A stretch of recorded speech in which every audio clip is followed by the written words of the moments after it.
గడువు ముగిసిన చిట్టి డబ్బులు ఇవ్వకుండా అక్షర చిట్స్ అండ్ ఫైనాన్స్ కంపెనీ తమను మోసం చేసిందంటూ నిజామాబాద్ పోలీసులకు ఫిర్యాదు చేశారు బాధితులు. 3 కోట్ల రూపాయలు ఇవ్వకుండా బోర్డు తిప్పేసిందని 70 మంది బాధితులు కంప్లైంట్ చేశారు.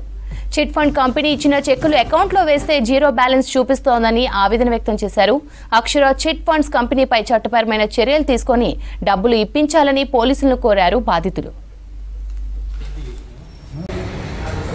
నిజామాబాద్ జిల్లాలో అక్షర చిట్ ఫండ్ బ్రాంచ్ ఉండేది.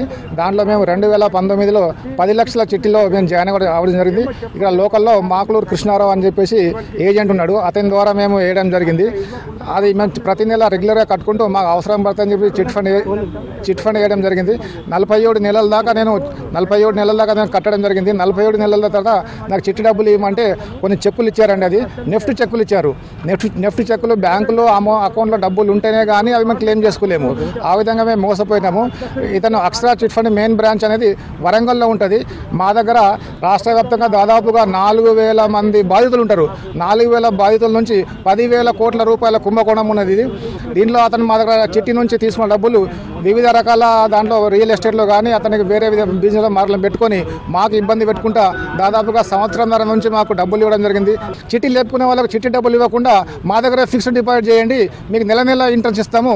ఆ విధంగా చేసిన వాళ్ళు కొందరు ఫిక్స్డ్ డిపాజిట్ చేయడం అనేది RBI రూల్స్కు విరుద్ధం. దీని మీద కఠిన చర్యలు తీసుకోవాలని చెప్పేసి కోరుతున్నాం. అక్షర ఫైనాన్స్లో 2019 నుంచి చిట్టి వేస్తూ జూన్ 23లో చిట్టి లేపానండి. 10 లక్షల చిట్టి 1,20,000 మా పాట పాడి లేపాను. కానీ నాకు ఇంత మట్టుకు వాళ్ళు డబ్బులు చెల్లించలేదు. మా డబ్బులు నాలాంటి వాళ్ళు నిజామాబాద్ బ్రాంచ్లో 72 మంది ఉన్నారు. వాళ్ళకి రావాల్సింది దాదాపు 2.5 కోట్లు. ఆ అమౌంట్ మాకు ఇప్పించాలని, అలాగే రాష్ట్ర వ్యాప్తంగా కూడా ఈ అక్షర చిట్ ఫండ్స్ బాధితులు ఉన్నారు. దాదాపు 4,000 మంది ఉన్నారు.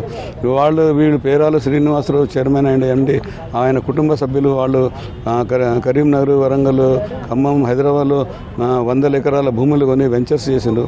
అటువంటి భూములను ప్రభుత్వం సీజ్ చేసి ఒక సిట్ ఎంక్వైరీ వేసి మా డబ్బులు మాకు ఇప్పించాలని మేము అందరం తరపున